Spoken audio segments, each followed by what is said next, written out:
അനാവശ്യമായ കത്തുകൾ അവർക്ക് കിട്ടില്ല. കാരണം എല്ലാ കത്തുകളും ഈ മാധവദാസ് നോക്കി കട്ട് ചെയ്തിട്ടേ കൊടുക്കും. അങ്ങനെയാണ് തിരുവനന്തപുരത്തിന് ഞാൻ ഒരു ട്രിബ്യൂട്ട് അർപ്പിക്കുന്നത്. തടവുകാർ തടവിൽ നിന്ന് രക്ഷപ്പെടാനായിട്ട് തുരങ്കങ്ങൾ ഇങ്ങനെ ഉണ്ടാക്കില്ലേ, ഒരു തുരങ്കം ഉണ്ടാക്കുക, അത് കൂടെ പുറത്തേക്ക് പോകാനേ. അതാണ് എഴുത്ത് എന്നുള്ള പണി. അയാളെ പോലെ റിസോഴ്സസ് ഉള്ള ഒരു നടൻ ഇല്ല, അത്രയധികം ഗൃഹപാഠം ചെയ്ത നടനില്ല. സ്റ്റോറി ഉണ്ടോ എന്നുള്ള അന്വേഷണം, അതാണ് ജേർണലിസം എന്ന് എന്നെക്കൊണ്ട് ഒന്നുകൂടി ആലോചിപ്പിച്ച് ഉറപ്പിക്കാൻ സഹായകമായി മാധവിക്കുട്ടി. തിരുവനന്തപുരത്തെക്കുറിച്ച് തുടങ്ങിയിട്ടേ ഉള്ളൂ. യഥാർത്ഥത്തിൽ ഇനിയും ഒരുപാട് മനുഷ്യരെ സ്പർശിച്ച് പോകാനുണ്ട്.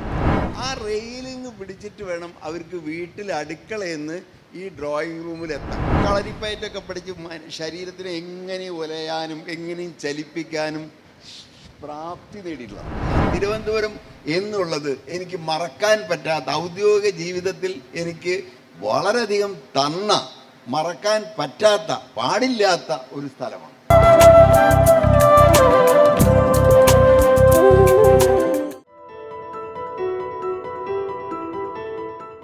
പ്രിയപ്പെട്ട വായനക്കാരും ലാലിനും അടങ്ങുന്ന ഈ സദസ്സിന് എൻ്റെ വിനീതമായ നമസ്കാരം.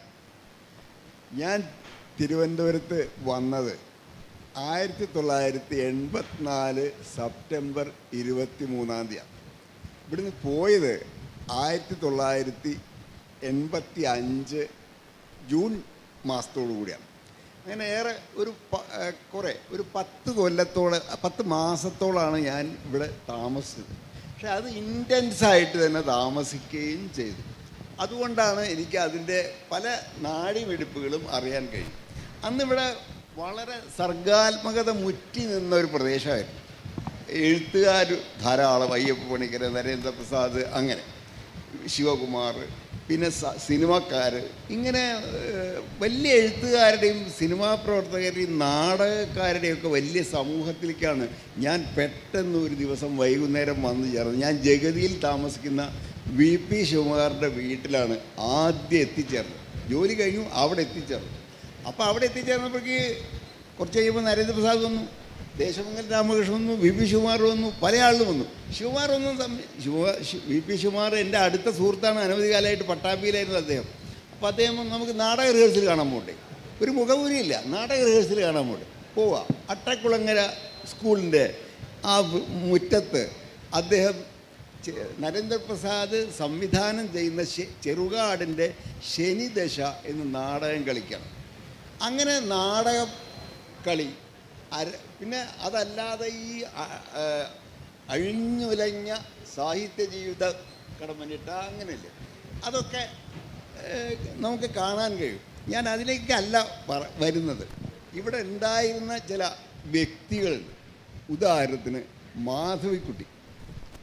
അപ്പം ഞാൻ മാധവിക്കുട്ടിയായിട്ട് ബന്ധപ്പെട്ടത് ഈ തിരുവനന്തപുരത്ത് വെച്ചാണ് ആദ്യമായിട്ട്. അതിന് കാരണം മാധവിക്കുട്ടിയുടെ മകൻ മോനു നാലാപ്പാട്ടായിരുന്നു.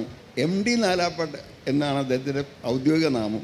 അദ്ദേഹമായിരുന്നു മാതൃഭൂമി ആഴ്ചപ്പൂപ്പിൻ്റെ എഡിറ്റർ. അപ്പോൾ അദ്ദേഹം മാതൃഭൂമി ആഴ്ചപ്പൂപ്പിൻ്റെ ഒരു ചുമതലക്കാരനായിട്ട് അദ്ദേഹം എന്നെ ഇവിടെ കൊണ്ടുവരാം. ആ കഥയാണ് പറയാൻ. അപ്പോൾ അദ്ദേഹം 2 വ്യവസ്ഥകളെ പറഞ്ഞു.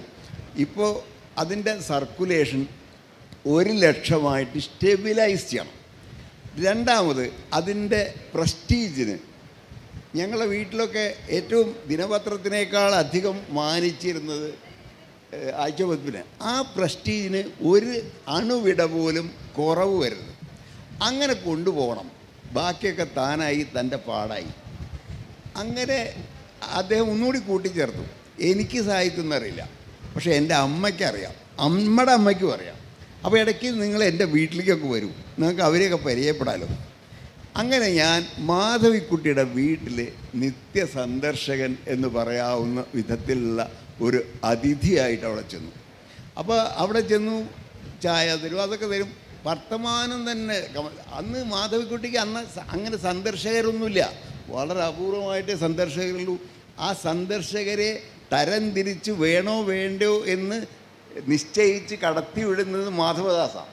അപ്പോൾ അനാവശ്യമായ ആളുകളൊന്നും അവിടെ വരില്ല, അനാവശ്യമായ കത്തുകൾ അവർക്ക് കിട്ടില്ല. കാരണം എല്ലാ കത്തുകളും ഈ മാധവദാസ് നോക്കി കട്ട് ചെയ്തിട്ടേ കൊടുക്കുള്ളൂ. അപ്പോൾ വലിയ അസ്വാസ്ഥ്യം ചെരും. കാരണം അവർ എഴുത്തുകാരിയാണ്, അവർക്ക് കത്തിലൂടെയുള്ള അസ്വാസ്ഥ്യങ്ങൾ ഉണ്ടാവരുത്, ആളുകളുടെ സന്ദർശന ബാഹുല്യം കൊണ്ടുള്ള അസ്വാസ്ഥ്യം ഉണ്ടാവരുത്.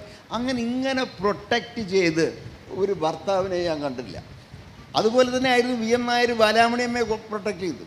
അങ്ങനെ എഴുത്തിന് വേണ്ടി മാത്രം ജനിച്ച ചില ജന്മങ്ങളാണ് ഇവർ. അവർ എഴുതിക്കൊണ്ടേ ഇരിക്കട്ടെ എന്നുള്ള ഒരു നിയമം ആ വീട്ടിലുണ്ടായിരുന്നു. ആ നിയമത്തിന് കീഴിലാണ് ഈ മാധവൻകുട്ടി ജീവിച്ചത്. അപ്പോൾ അവിടെ ചെന്നു ഒരുപാട് വർത്തമാനങ്ങൾ പലതും പറഞ്ഞു. അപ്പോൾ ഒരു പ്രാവശ്യം പറഞ്ഞു, ഈ എഴുത്തുകാരൻ എന്ന് പറഞ്ഞാൽ എന്താ അയാളുടെ പ്രവൃത്തി എന്നറിയോ? കുട്ടിക്ക് എന്നെ കുട്ടി എന്നാ വിളിക്കാം. ഞാൻ പറഞ്ഞു, ഞാനൊന്നും വേണ്ടിയില്ല. ഈ എഴുത്തുകാരെന്ന് പറഞ്ഞതേ ഈ തടവുകാരില്ലേ, തടവിൽ നിന്ന് രക്ഷപ്പെടാനായിട്ട് തുരങ്കങ്ങൾ ഇങ്ങനെ ഉണ്ടാക്കില്ലേ, ഒരു തുരങ്കം ഉണ്ടാക്കുക, അത് കൂടെ പുറത്തേക്ക് പോകാനേ. അതാണ് എഴുത്ത് എന്നുള്ള പണി. എഴുത്ത് എന്നുള്ള പണി ഒരു തടവുകാരൻ അയാൾ കെട്ടിയടക്കപ്പെട്ട തടവുമുറിയിൽ നിന്ന് എങ്ങനെയോ രക്ഷപ്പെടാനായിട്ട് ഒരു തുരങ്കമുണ്ടാക്കിക്കൊണ്ടേയിരിക്കുകയാണ്. അപ്പുറത്ത് എത്തുന്നില്ല. ആ തുരങ്കമുണ്ടാക്കിക്കൊണ്ടേയിരിക്കുന്ന പ്രവൃത്തിയാണ് എഴുത്ത്. എത്ര കാവ്യാത്മകമാണ്, എത്ര ഗംഭീരമാണ് ആ ഉൾക്കാഴ്ച അതിനുള്ളിലുള്ളത്, അല്ലേ? ഇങ്ങനെ എഴുത്തിനെ ഡിഫൈൻ ചെയ്ത ഒരാളും ഞാൻ കണ്ടിട്ടില്ല. ഇങ്ങനെ വളരെ കാവ്യാത്മകവും പ്രിസിഷൻ ഉള്ളതുമായ കൽപ്പനകളിലൂടെയാണ് മാധവൻകുട്ടി സംസാരിക്കുക. അപ്പോൾ വേറൊരു സമയത്ത് പറഞ്ഞു, തിരുവനന്തപുരത്തെ കുറേ എഴുത്തുകാരുടെ പേര് പറഞ്ഞു, വയസ്സായ ആളുകളാണ്. അപ്പോൾ അവരുടെയൊക്കെ ഒരു സമ്മേളനം നടക്കുന്നുണ്ട്, കുട്ടി പോയിട്ടുണ്ടോയെന്ന് ചോദിച്ചു. ഞാൻ പറഞ്ഞു, ഞാൻ പോണില്ല. ഞാനും പോണില്ല. ഈ സാഹിത്യത്തിലെ കുഴിനഖങ്ങളാണ് അവർ. അപ്പോൾ ആ കുഴിനഖങ്ങൾ എന്നുള്ളതിൻ്റെ ഉപമയുടെ ഒരു കൃത്യത നോക്കൂ. കുഴിനഖം വെച്ചിട്ട് ആരും മരിക്കില്ല. കുഴിനഖം കുത്തി ഒരാൾ മരിച്ചു എന്ന് പറയില്ല. പക്ഷേ കുഴിനഖമുള്ള ആളെ നമ്മൾ കുറച്ച് അകറ്റിയിട്ടേ ഇരുത്തുള്ളൂ. ആ കാണുമ്പോൾ തന്നെ അതിൻ്റെ അഗ്ലിനെസ്, അതിൻ്റെ ഒരു ഭംഗിയില്ലായ്മ നമുക്ക് എല്ലാവർക്കും ബോധ്യപ്പെടും. അപ്പോൾ അങ്ങനെ ഉപമ, ഇങ്ങനെ ധാരാളം ഉപമകൾ കൊണ്ട് മാത്രമാണ് അവർ സംസാരിക്കുക. വേറൊന്ന്, അവർ ഒബ്രി മേനോൻ എന്നിട്ട് ഇൻഡോ ആംഗ്ലൻ എഴുത്തുകാരുണ്ടായിരുന്നു. ആ എഴുത്തുകാരൻ ഇവരുടെ മാധവൻകുട്ടിയുടെ ഒരു ബന്ധുവാണ്. വലിയ ഫേമസ് ഓതറാണ്, ഇംഗ്ലീഷൊക്കെ നന്നായിട്ട് എഴുതും. ഞങ്ങളൊക്കെ അന്ന് വായിച്ചിട്ടുണ്ട്. അപ്പോൾ ഒബ്രി മേനോൻ ട്രിവാൻഡ്രത്ത് വന്നിട്ടുണ്ട്. അപ്പോൾ മാധവൻകുട്ടി പറഞ്ഞു, ഒബ്രി മേനോൻ വന്നിട്ടുണ്ട്. എന്നിട്ട് ഒബ്രി മേനോൻ്റെ കഥയൊക്കെ പറഞ്ഞു. ഞാൻ പറഞ്ഞു, മാധവൻകുട്ടി അതിനെപ്പറ്റി എഴുതി കഴിഞ്ഞാൽ നമുക്ക് അത് ഒരു സ്റ്റോറിയാക്കി കൊടുക്കാം, നന്നായിരിക്കും എഴുതാൻ. അപ്പോൾ മാധവൻകുട്ടി പറഞ്ഞു, ഈ കുട്ടിക്ക് എന്താണ്, എന്ത് കണ്ടാലും അവിടെ സ്റ്റോറി ഉണ്ടോ എന്നിങ്ങനെ അന്വേഷിക്കാം. അത് ഒരു ജേർണലിസ്റ്റ് എന്നുള്ള നിലയ്ക്ക് എനിക്ക് കിട്ടിയ ഏറ്റവും വലിയ അവാർഡായിട്ടാണ് ഞാൻ എടുത്തത്. കാരണം ഇതാണ് ജേർണലിസ്റ്റ് എന്ന് പറയുമ്പോൾ എവിടെ ഒരു സ്റ്റോറി നിങ്ങൾക്ക് കിട്ടുമോ അവിടെ കിളയ്ക്കാവൂ. വേറെ എവിടെയെങ്കിലും കളിച്ചാൽ അവിടെ നിധി കിട്ടില്ല. അപ്പോൾ സ്റ്റോറി ഉണ്ടോ എന്നുള്ള അന്വേഷണം, അതാണ് ജേർണലിസം എന്ന് എന്നെക്കൊണ്ട് ഒന്നുകൂടി ആലോചിപ്പിച്ച് ഉറപ്പിക്കാൻ സഹായകമായി മാധവൻകുട്ടി. അപ്പോൾ അവരുടെ എഴുത്ത് രീതിയൊക്കെ വളരെ രസമാണ്. അവരുടെ രീതി വലിയ ഈ ഡ്രോയിങ് ഹാള്, അങ്ങനെ ഒരു ഹാളാണ് ആ വീട്. അതിൻ്റെ ഒരറ്റത്ത് ഡൈനിങ് ടേബിളുണ്ട്, അവിടെയാണ് അവരിയ്ക്കുക. ആ വൈകുന്നേരം ആണെങ്കിൽ ഒരു അലസമായ സാരി ഉണ്ടാവും. അതുപോലെ ഇങ്ങേ അറ്റത്താണ് അതിഥികൾ, നടുക്കായിരിക്കും മാധവദാസ്. അപ്പോൾ അത്ര ദൂരത്തിന് മാധവൻകുട്ടി സംസാരിക്കാം. അപ്പം അങ്ങനെ പല വിശേഷങ്ങളും പറയും. അങ്ങനെ കഴിഞ്ഞു. അപ്പോഴാണ് ഇലക്ഷൻ നിൽക്കുന്നത്. അതിൻ്റെ വിവരങ്ങളൊന്നും ഞാൻ ഇപ്പോൾ പറയുന്നില്ല. ഇലക്ഷൻ നിൽക്കുന്നു, അതിനെപ്പറ്റി ലേഖനം എഴുതുന്നു, അതൊന്നും അവർക്ക് അറിയാത്ത കാര്യങ്ങളാണ്. ഒരുപാട് കാശ് ഇത് കളഞ്ഞു. പക്ഷെ കാശ് പോയാൽ പോയി, അത്രയേ ഉള്ളൂ. അങ്ങനെ ഞാൻ എന്താ പറയണ്ടേ, കോഴിക്കോട്ടേക്ക് മാറ്റായിപ്പോയി. ഞങ്ങളൊക്കെ അങ്ങോട്ട് മാറി. അപ്പോൾ ഒരു ദിവസം ഒരു കവർ വന്നെത്തുക, കമലാദാസ്. എനിക്ക് നല്ല പരിചയമുള്ള കൈയക്ഷരത്തിലാണ്. ഇവിടെ ധാരാളം എഴുതിയായിരുന്നു. അപ്പോൾ ആ കൈയക്ഷരം എനിക്ക് നല്ല പരിചയമാണ്. ഇന്നത് ആളയക്കണമെന്നില്ല, ടു പത്രാധിപർ മാതൃഭൂമി ആഴ്ചപ്പതിപ്പ് കോഴിക്കോട്. അപ്പം തുറന്നു നോക്കിയപ്പോൾ ബാല്യകാല സ്മരണകൾ എന്നുള്ള ഒരു ലേഖനമാണ്. അപ്പോൾ അതിന് ഒന്നാമത്തെ ലേഖനം വന്നു, രണ്ടാമത്തെ ലേഖനം വന്നു, മൂന്നാമത്തെ ലേഖനം വന്നപ്പോൾ ഇല്ല, ലേഖനമില്ല, മൂന്നാമത് അയച്ചില്ല അവർ. അപ്പോൾ എനിക്ക് വല്ലാത്ത വിഷമായി. ഇത് ക്ലച്ച് പിടിച്ച് വരുന്ന ഒരു പരമ്പരയാണ്. അപ്പോൾ ഞാൻ മാധവക്കുട്ടിയെ വിളിച്ചു. അന്ന് തിരുവനന്തപുരത്തേക്ക് വിളിക്കാനും നല്ല ബുദ്ധിമുട്ടാണ്, ട്രങ്ക് കോളൊക്കെ ബുക്ക് ചെയ്യണം. അപ്പോൾ അങ്ങനെ വിളിച്ചപ്പോൾ മാധവക്കുട്ടി എടുത്തു. അപ്പോൾ അന്ന് ഇങ്ങനെ ഫോൺ തിരക്കൊന്നുമില്ല, അവർക്ക് അത്രയും ഫോണുകളോ ഒന്നും വരുന്നില്ല. അങ്ങനെ അവരോട് പറഞ്ഞു, അയ്യോ ഇത് നിർത്തരുത് കേട്ടോ, അയ്യോ ഇതൊക്കെ കുട്ടി ആളുകൾക്ക് ബോറടിക്കും, ഇതൊന്നും ഈ നാലപ്പാട്ടത്തെ കാര്യമൊക്കെ കഥയൊക്കെ കേൾക്കാൻ ആർക്കാ താല്പര്യം, ഇതൊന്നും വേണ്ട, ഇതൊന്നൊക്കെ പഴയ ചില കഥകളല്ലേ, അതൊന്നും വേണ്ട എന്ന് പറഞ്ഞിട്ട് അതിനെ നിരുത്സാഹപ്പെടുത്തി. ഞാൻ പറഞ്ഞു, അതല്ല മാധവക്കുട്ടി, ഇതിന് ശരിയായിട്ടുള്ള വായനക്കാരുണ്ട്, വലിയ വായനക്കാരുണ്ട്. ഇത് മാത്രമല്ല, ഇതിന് നല്ല സാഹിത്യ മൂല്യമുണ്ട്. അതുകൊണ്ട് ഈ ബാല്യകാല സ്മരണകൾ തുടരണം, അത് നിർത്തരുത് എന്ന് ഞാൻ പറഞ്ഞു. അപ്പോൾ അവർ വ്യവസ്ഥ പറഞ്ഞു, നല്ല തമാശയുള്ള വ്യവസ്ഥയാണ്. എന്താ വെച്ചാൽ, ഞാൻ അങ്ങനെയാണെങ്കിൽ ഒരു വ്യവസ്ഥ ഞാൻ പറയാം. എൻ്റെ അടുത്തുള്ള ഒരു സ്ത്രീയുണ്ട്, നഫീസു എന്നാണ് പേര്. ആ നഫീസു ഈ ബാല്യകാല സ്മരണകൾ വളരെ ഗംഭീരമാണ് എന്ന് പറഞ്ഞിട്ട് കത്തെഴുതും. ആ കത്ത് ആദ്യത്തെ കത്തായിട്ട് കൊടുക്കാൻ പറ്റുമോ? അപ്പോൾ ഞാൻ പറഞ്ഞു, അതിനെന്താ ബുദ്ധിമുട്ട്, എന്നാൽ ഞാൻ എഴുതാം. എന്തോ ഒരു നിഷ്കളങ്കതയാണ്. ഒരു പത്രാധിപർ, അവരുടെ വീട്ടിലെ ഉടമസ്ഥനാണ്, ഈ അവരുടെ വീട്ടിലെ ആളാണ് ഇതിൻ്റെ പത്രാധിപരും വലിയ മാതൃഭൂമിയിൽ ഷെയർ വഹിക്കുന്ന ആളും. അവരെന്നോട് അപേക്ഷിക്കുക, ഒരു കത്ത് ആദ്യത്തെ കത്തായിട്ട് കൊടുക്കും. എന്തോ ഒരു നിഷ്കളങ്കതയാണ്. എനിക്ക് അതിലൊക്കെയാണ് അവരെ ഭയങ്കരമായിട്ട് ആദരവ് തോന്നിയത്. അത് കഴിഞ്ഞിട്ട് പിന്നെ എന്നാൽ പിന്നെ അയക്കാം എന്ന് പറഞ്ഞു. അത് കത്ത് ഞാൻ ഒന്നാമത്തെ കത്തായിട്ട് കൊടുത്തു. അത് കഴിഞ്ഞിട്ട് പിന്നെ വന്നു 51 ലക്കം വന്നു, ബാല്യകാല സ്മരണകൾ. അങ്ങനെ ഒരു എഴുത്ത്. അപ്പോൾ ബാല്യകാല സ്മരണകളിൽ നിന്നുള്ള സംഗതി അവർ ആദ്യം കുറച്ച് തുടങ്ങി വെച്ചു, അത് കഴിഞ്ഞിട്ട് നിർത്തി വെച്ചു, പിന്നെ തുടർന്നേ എഴുതി. അങ്ങനൊരു സാധനം അവരെ കൊണ്ട് എഴുതിപ്പിക്കാൻ പറ്റി എന്നുള്ളതാണ് എൻ്റെ ഇവിടുത്തെ തിരുവനന്തപുരത്തെ ഒരു സാഫല്യം. പിന്നെ ഉള്ളത് വേറൊന്നും കൂടിയുണ്ട്, മലയാറ്റൂർ രാമകൃഷ്ണൻ. അപ്പോൾ എന്തിനാ ഈ മലയാറ്റൂർ രാമകൃഷ്ണൻ്റെ, അപ്പോൾ മാതൃഭൂമി വീക്കിൽ ഞാൻ വന്ന കാലത്ത് സർക്കുലേഷൻ അങ്ങോട്ട് ബിൽഡപ്പ് ചെയ്യണില്ല, പൊന്തുന്നില്ല. അപ്പോൾ നമ്മൾ ചോദിച്ചു, നമ്മൾ എല്ലാവരും മീറ്റിങ്ങൊക്കെ കൂടിയിട്ട് ഒരു ആലോചന വന്നു, എങ്ങനെയാണ് ഇതിൻ്റെ സർക്കുലേഷൻ ഒന്ന് ബിൽഡപ്പ് ചെയ്യുക, ഒന്ന് പൊന്തിക്കുക. അപ്പോൾ എല്ലാവരും ഏകാഭിപ്രായത്തിൽ ഏതെങ്കിലും ഈ IAS IPS ഗണത്തിൽപ്പെട്ട ഒരു ഉദ്യോഗസ്ഥൻ, അയാൾക്ക് എഴുത്തറിയണം. അങ്ങനെ നന്നായിട്ട് ഒരു ഫിക്ഷനായിട്ട് എഴുതാൻ, ഫിക്ഷൻ്റെ രീതിയിൽ എഴുതാൻ കഴിയുന്ന എഴുത്തുകാർ ഉണ്ടല്ലോ, IASലുണ്ടാവും, റിട്ടയർ ചെയ്ത IASലുണ്ടാവും. അപ്പോൾ അവരെ കണ്ടെത്തി അവരെ കൊണ്ടൊരു പരമ്പര എഴുതിക്കുകയാണെങ്കിൽ ഈ അടുത്ത ലക്കത്തിൽ എന്താവും എന്നുള്ള ഉദ്വേഗം ഉണ്ടാവുകയും ചെയ്യും, വായിക്കുകയും ചെയ്യും. അപ്പോൾ അങ്ങനെ ഞങ്ങളൊരു പട്ടികയൊക്കെ ഉണ്ടാക്കി. ആ പട്ടികയൊക്കെ ഉണ്ടാക്കി അപ്പോൾ അവസാനം ആ പട്ടികയിൽ ബാക്കിയായത് മലയാറ്റൂർ രാമകൃഷ്ണൻ IAS ആണ്. അദ്ദേഹം റിട്ടയർ ചെയ്ത് കരമലയിൽ താമസിക്കാം. ആ മനുഷ്യനും വാണി എന്നുള്ള അദ്ദേഹത്തിൻ്റെ ഭാര്യ മാത്രമേ ഉള്ളൂ, വേറെ ആരുമില്ല. ആ വാണിക്ക് നടക്കാൻ വയ്യ. അപ്പോൾ ഈ വീടിൻ്റെ ഉള്ളിലെ ചുമരിൽ മുഴുവൻ ഈ റെയിലിങ് പതിച്ചിരിക്കുക. വളരെ ദയനീയമായിരുന്ന രംഗം. ആ റെയിലിങ് പിടിച്ചിട്ട് വേണം അവർക്ക് വീട്ടിൽ അടുക്കളയിൽ നിന്ന് ഈ ഡ്രോയിങ് റൂമിലെത്താൻ.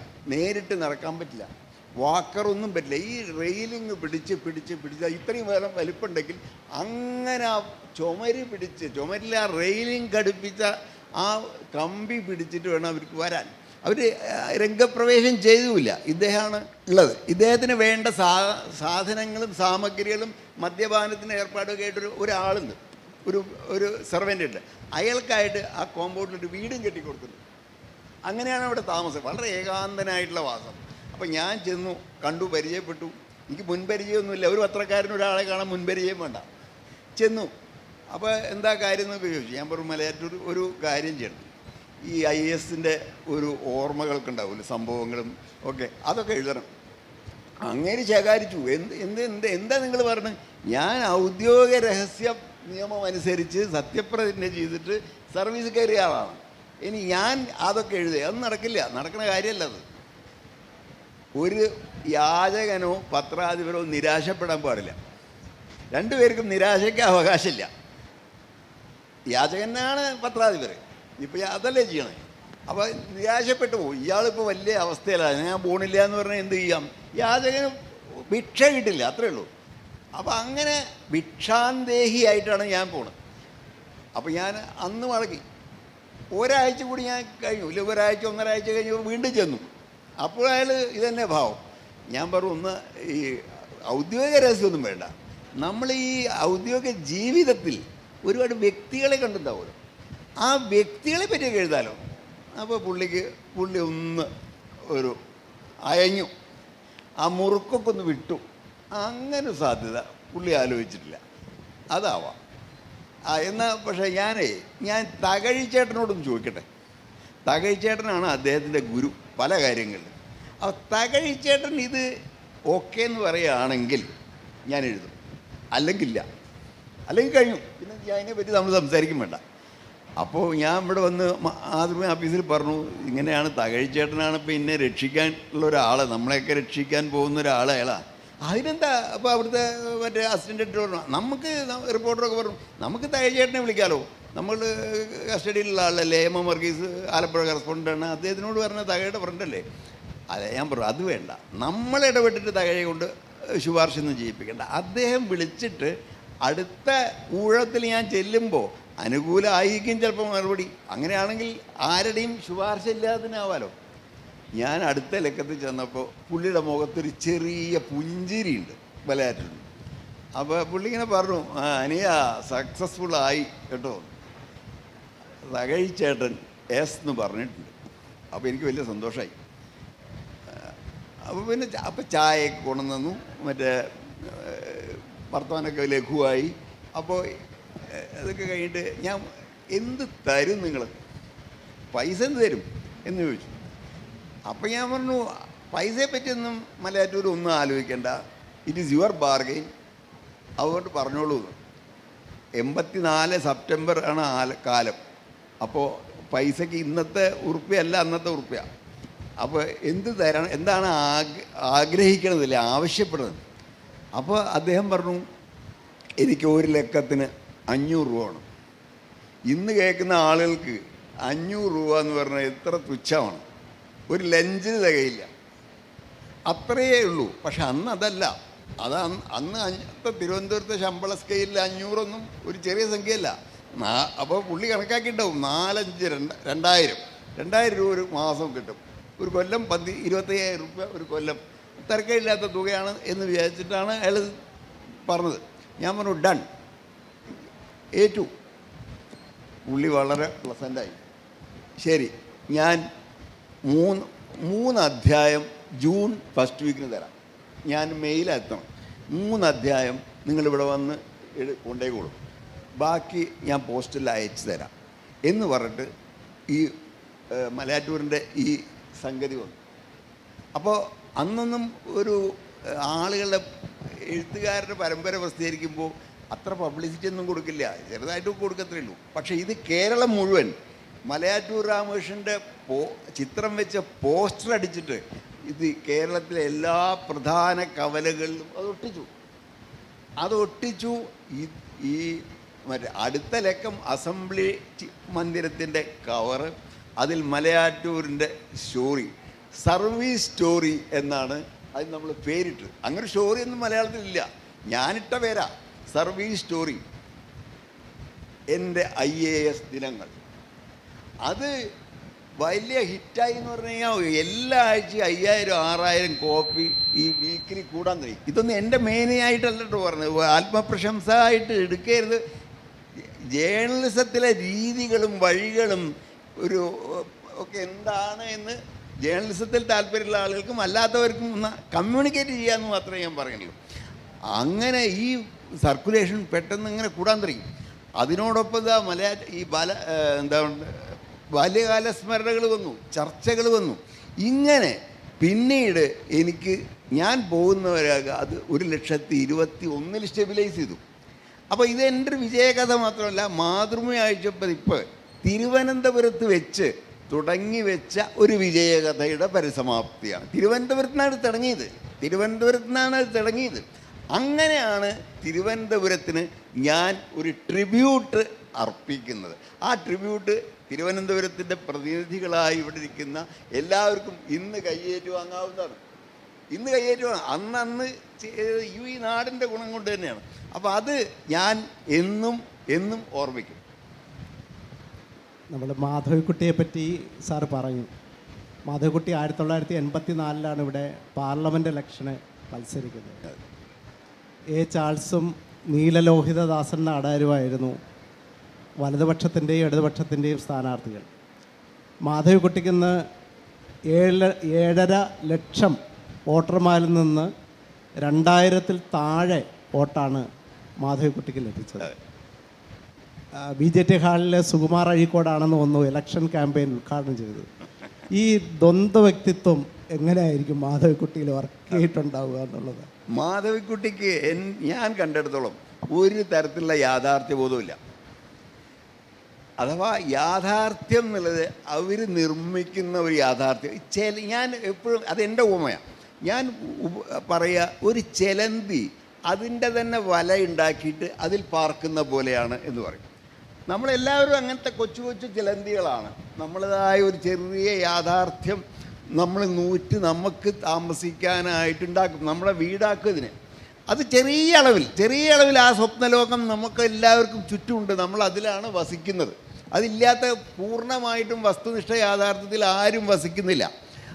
മാധവിക്കുട്ടിയെ സംബന്ധിച്ചിടത്തോളം ഇത് പൂർണ്ണമായിട്ടും ഒരു യാഥാർത്ഥ്യമല്ലാത്ത ലോകത്തിലാണ് അവരുടെ അധിവാസം.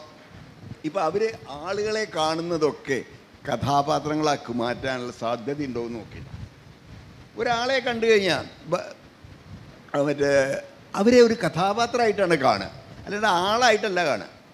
ഇതാണ് ഒരു എഴുത്തുകാരൻ്റെ സ്വഭാവം. ഈ ജെയിംസ് ജോയ്സ്, യുളീസസ് എഴുതിയ ജെയിംസ് ജോയ്സ് എഴുത്തുകാർക്ക് നൽകിയ ഒരു വലിയ ഉപദേശമുണ്ട്.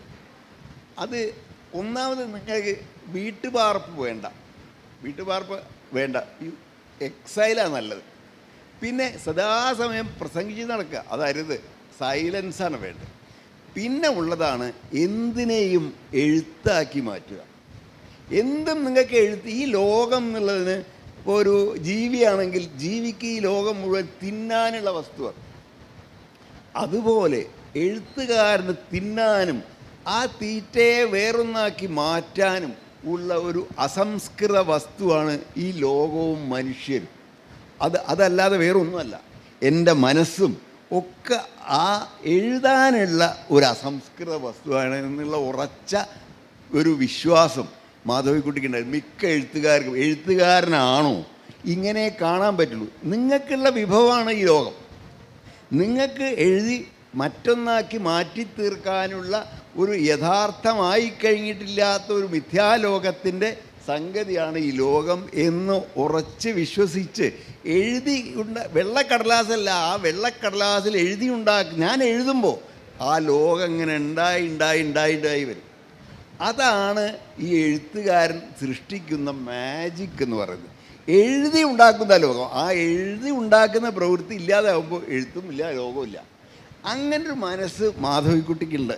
നമ്മളൊക്കെ യുക്തിയുക്തമായിട്ട് കണക്ക് ചെയ്യുന്നത് പോലെ ഇത്ര, അപ്പോൾ രാഷ്ട്രീയമാണെങ്കിൽ ഇത്ര % ഇന്ന ആൾക്ക് കിട്ടും, ഇങ്ങനെയൊക്കെ വളരെ ഒരു ഗണിതം പ്രയോഗിച്ചിട്ടാണ് നമ്മളൊക്കെ ജീവിക്കുന്നതും പല കാര്യങ്ങളും കാൽക്കുലേറ്റ് ചെയ്യുന്നത്. മാധവിക്കുട്ടിക്ക് അതില്ല. അപ്പോൾ അവർക്ക് കയ്യിൽ കിടക്കുന്ന സ്വർണ്ണ വളയുടെ വില എന്താണെന്നറിയില്ല.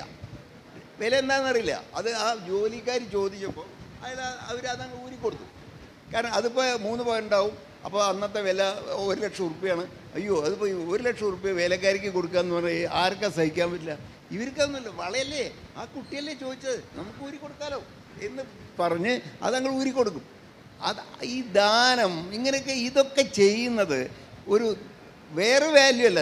താൻ വലിയ ദാനധർമ്മിഷ്ഠയാണെന്നുള്ളതല്ല, യഥാർത്ഥമല്ല ലോകം അവർക്ക് എന്നുള്ളതാണ്. ഈ വിലകൾ, ഭൗതികമായ അളവുകൾ, എണ്ണങ്ങൾ, ഇങ്ങനെയൊക്കെയുള്ള പല യഥാർത്ഥ ലോകത്തിൻ്റെ അളവുകളും പരിമാണങ്ങളും ഒക്കെ ഉണ്ടല്ലോ, ഇത് മാധവിക്കുട്ടിയുടെ ലോകത്തിലില്ല. അപ്പോൾ 2 ലക്ഷത്തിൻ്റെ വിലയുള്ള വള ഊരിക്കൊടുക്കാൻ ബുദ്ധിമുട്ടില്ല, മറ്റേ സ്ത്രീ ഇന്നാൾ വന്ന് കേണ് കഴിയാൽ എന്നാൽ എടുത്തോളൂ എന്ന് പറഞ്ഞ് കൊടുക്കാനുള്ള ബുദ്ധിമുട്ടില്ല.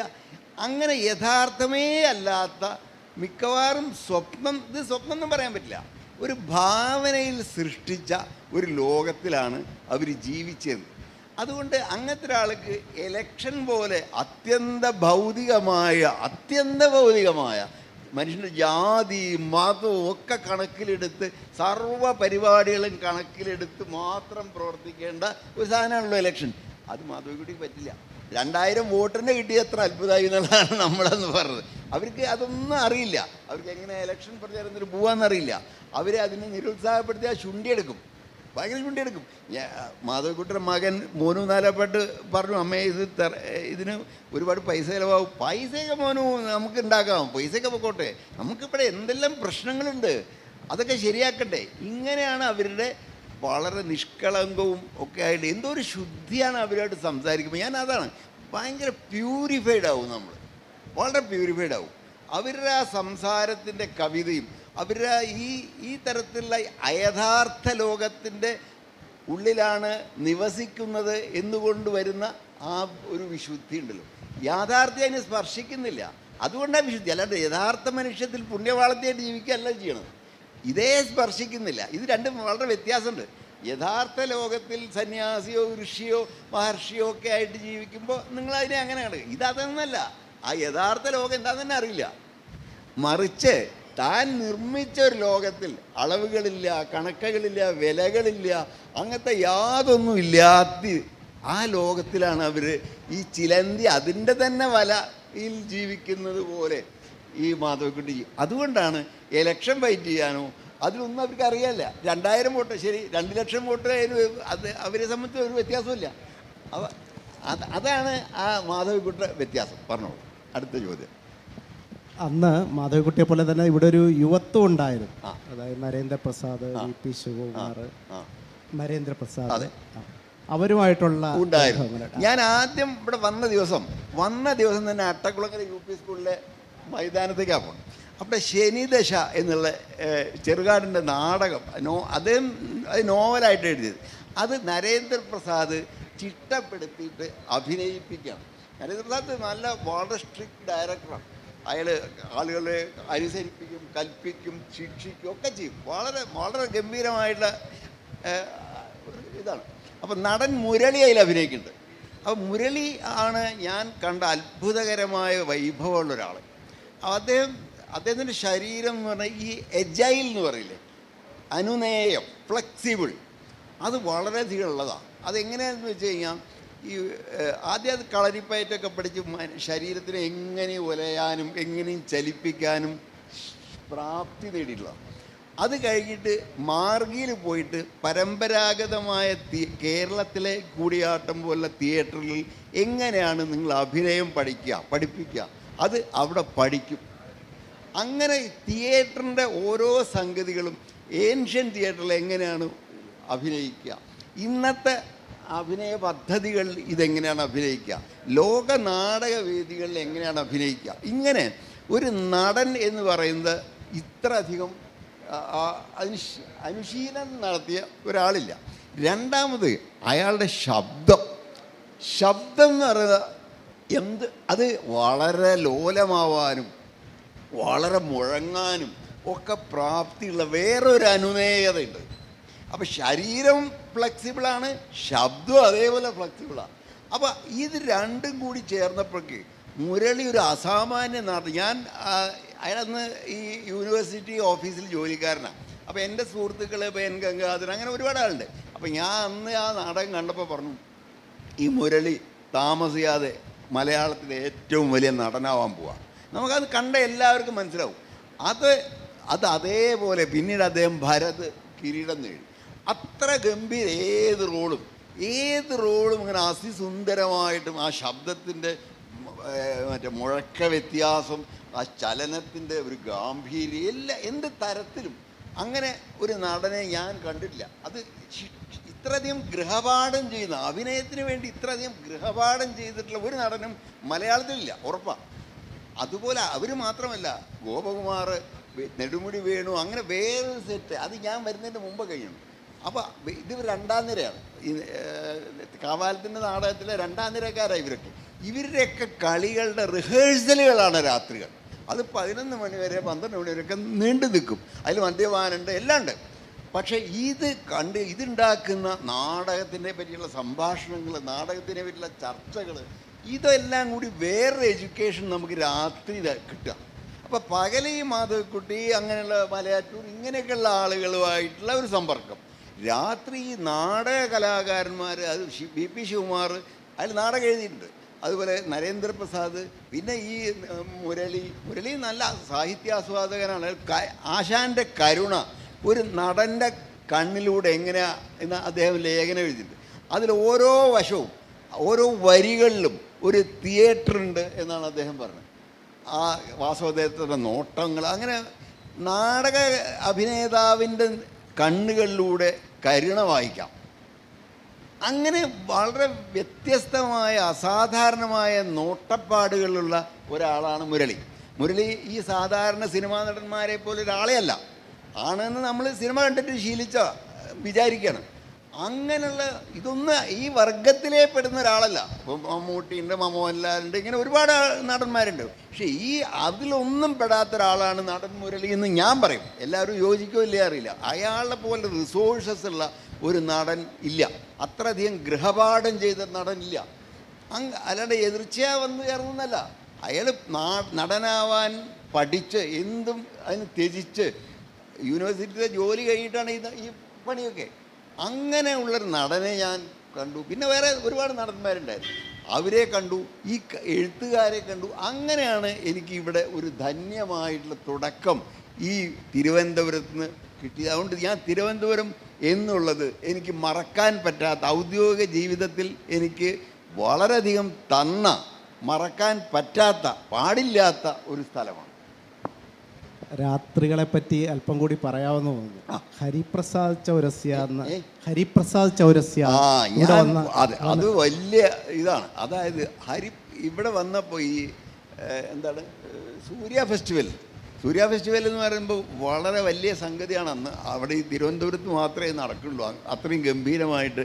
അപ്പോൾ ഞാൻ അരവിന്ദനെ അന്ന് പരിചയപ്പെട്ടത് ഒരാഴ്ചയായുള്ളൂ. അപ്പോൾ അതുകൊണ്ടും ഈ മാതൃഭൂമിയിലത്തെ അംഗത്വം കൊണ്ടൊക്കെ എനിക്കൊരു ടിക്കറ്റ് കിട്ടി, വളരെ അടുത്ത് തന്നെ ഇരിക്കാനുള്ള ടിക്കറ്റ് കിട്ടി. ഹരിപ്രസാദ് ചൗരാസിയുടെ ഞാൻ കേട്ടിട്ടില്ല അദ്ദേഹത്തിന്. അപ്പോൾ അദ്ദേഹത്തിനെ പറ്റിയൊരു കഥ, അദ്ദേഹം ഗുസ്തിക്കാരനായിരുന്നു. അദ്ദേഹത്തിൻ്റെ father in law ഗുസ്തിക്കാരനായിരുന്നു, Pannalal Ghosh. ഇവരൊക്കെ വലിയ ട്രഡീഷനുകളാണ്, ഈ ഘരാനകളാണ് ഇവരൊക്കെ. അപ്പോൾ അതിൽപ്പെട്ട ഈ ഒരാളാണ് ഹരിപ്രസാദ് ചൗരാസി. അപ്പോൾ ആ ചൗരാസിയുടെ ആ വരവ് തന്നെ ഭയങ്കര. ഈ ഭാഗമൊക്കെ സർജറി ചെയ്തിട്ട് ഈ കുറച്ച് നീട്ടിയിട്ടുണ്ടെന്നാണ് പറഞ്ഞത്, എനിക്കറിയില്ല. വിരലുകൾ ഇങ്ങനെ അകത്താനായിട്ട് ഈ എല്ലാ ബാംസുരി എന്ന് പറഞ്ഞാൽ എന്താ പറയണ്ട, വളരെ ഓടക്കുഴലിനേക്കാൾ കുറച്ചും കൂടി വ്യാസം കൂടിയ മോളയാണ്. അത് തുളച്ച് ഉണ്ടാക്കുന്നതാണ് ബാംസുരി. അപ്പോൾ അതിൻ്റെ ശബ്ദത്തിന് സാധാരണ ഓടക്കുഴലിനേക്കാൾ അധികം സാധ്യതകളുണ്ട്. അപ്പോൾ അതിലാണ് സാധാരണ നമ്മൾ കൊച്ചോടക്കുഴൽ എന്ന് പറഞ്ഞാൽ നമ്മുടെ നാട്ടിലുള്ള ഓടക്കുഴലിൽ നിന്ന് വ്യത്യാസമാണത്. അതിൻ്റെ രാഗങ്ങളും അതിൻ്റെ വിസ്താരങ്ങളും ഒക്കെ നമ്മളെ വിശ്വസിപ്പിക്കാൻ പറ്റില്ല. അപ്പോൾ അത് കേൾക്കാനുള്ള ആദ്യത്തെ അവസരം എനിക്ക് കിട്ടി ഇവിടെ വന്നിട്ട്, അതും തിരുവനന്തപുരത്ത് വന്നിട്ട് ഒരു രാത്രി. അത് എനിക്ക് വലിയ എന്താ പറയുക, എല്ലാവരും പറഞ്ഞ പോലെ ഗംഭീരമായി. അപ്പോൾ എങ്ങനെ തുടങ്ങിയെന്ന് വെച്ചാൽ അത് എനിക്ക് അത്ര ജ്ഞാനമില്ല, പക്ഷെ മോഹനം പോലെ ചില രാഗമൊക്കെ കേട്ടാൽ അറിയും. മോഹന രാഗം 2 മണിക്കൂറാണ്.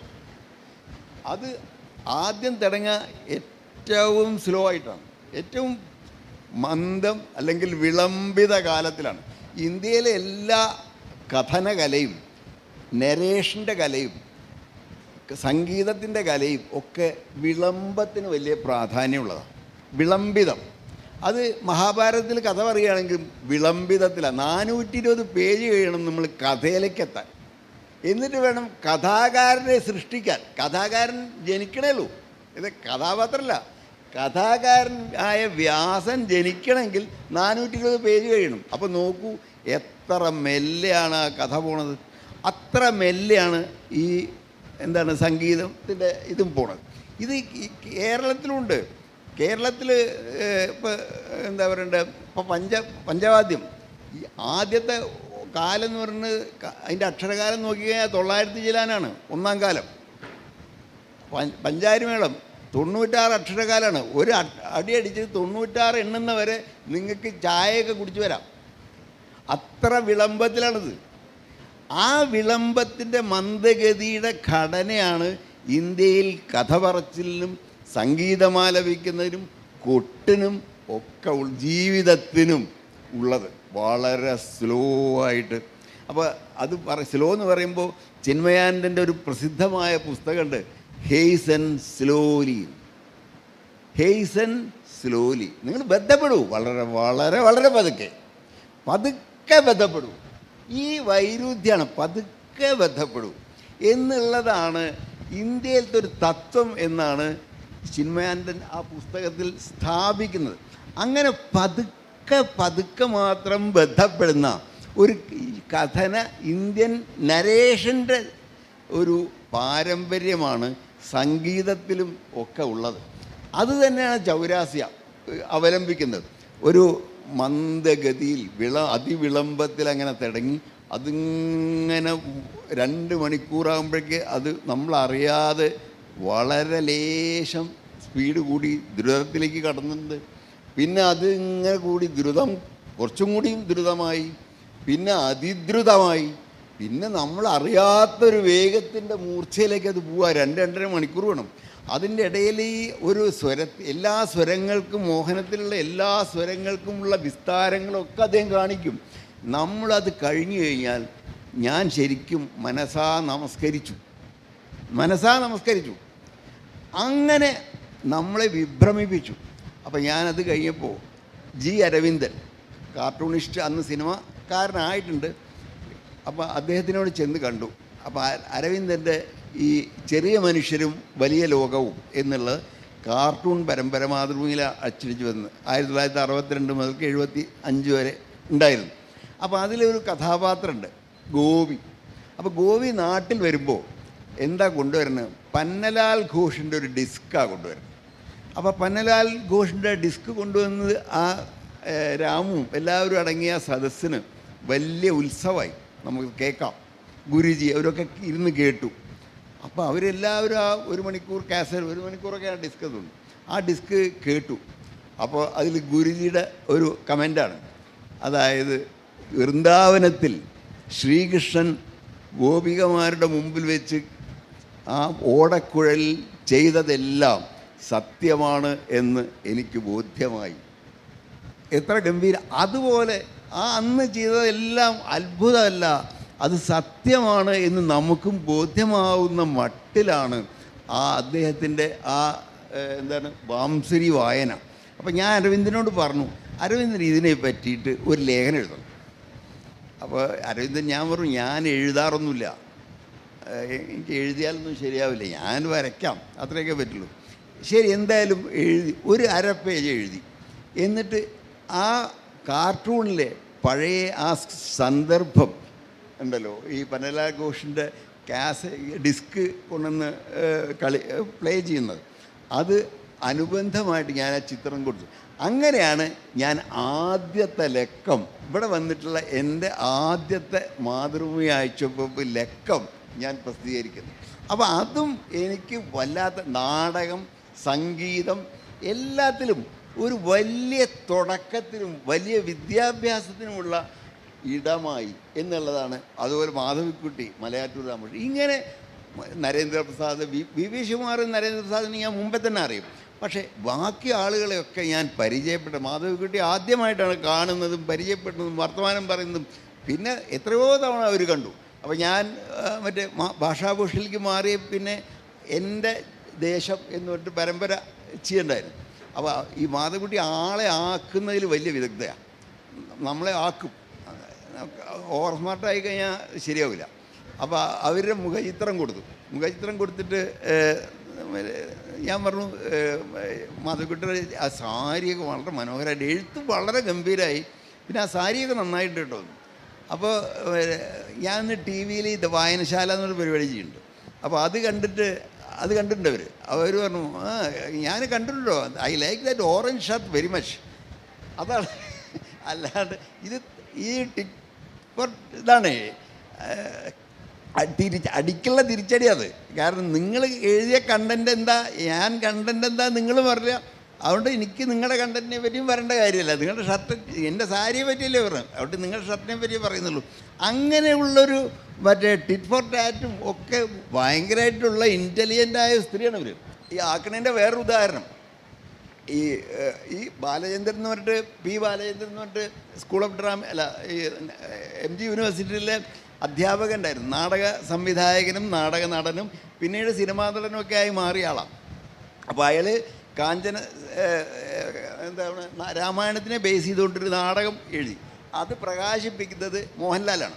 മോഹൻലാൽ മാധവിക്കുട്ടിക്ക് കൊടുത്തുകൊണ്ടാണ് പ്രകാശിപ്പിക്കുന്നത്. അപ്പോൾ പ്രകാശിപ്പിക്കുന്നത് ഞാനൊക്കെ ഉണ്ട്, ഞാനുണ്ട്, ഉണ്ണികൃഷ്ണൻ പി ഉണ്ട്, ബാലചന്ദ്രൻ ഉണ്ട്, പല ആളും. ആ റെഡ് ഫോർട്ട് വൈറ്റ് ഫോർട്ട് എന്നുള്ള അത് അവസാനിപ്പിക്കാം. അപ്പം അങ്ങനെ അപ്പോൾ അവർ എന്താ ഈ കുട്ടിയുണ്ടല്ലോ, ഈ കുട്ടിക്ക് അറിയാത്തായിട്ടില്ല, എൻ്റെ ഗുരുവാണ് എന്നാണ് അതാക്കുകയാണെന്നുള്ള കാര്യം 100 തരം. അപ്പം അങ്ങനെയുള്ള വലിയ ആളുകളുമായിട്ടുള്ള പരിചയം ഉണ്ടാക്കാനിടയായി.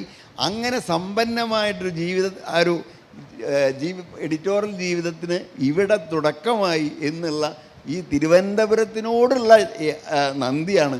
ഇപ്പം ആ തലമുറയിൽപ്പെട്ട കുറച്ച് ആളുകളുണ്ടാവും, അന്ന് കണ്ട കുറച്ച് ആളുകളുണ്ടാവും. പക്ഷേ ബാക്കി ആളുകളോടും കൂടിയിട്ട് ഞാൻ ആ നന്ദി ഇവിടെ സന്തോഷപൂർവ്വം അറിയിക്കുന്നു. അതിനാണ് ഞാൻ ഇവിടെ വന്നത്. തിരുവനന്തപുരത്തെക്കുറിച്ച് തുടങ്ങിയിട്ടേ ഉള്ളൂ. യഥാർത്ഥത്തിൽ ഇനിയും ഒരുപാട് മനുഷ്യരെ സ്പർശിച്ചു പോകാനുണ്ട്. സമയം അവസാനിക്കുകയാണ്. അതുകൊണ്ട് മാത്രം ഏറ്റവും മനോഹരമായ ഈ പ്രഭാഷണം, അദ്ദേഹത്തിൻ്റെ സംസാരം ഇവിടെ അവസാനിച്ചു പോകുന്നു എന്നുള്ളൊരു നഷ്ടബോധത്തോടു കൂടി അവസാനിപ്പിക്കുന്നു. നന്ദി. എല്ലാവർക്കും എൻ്റെ വിനീതമായ നന്ദി.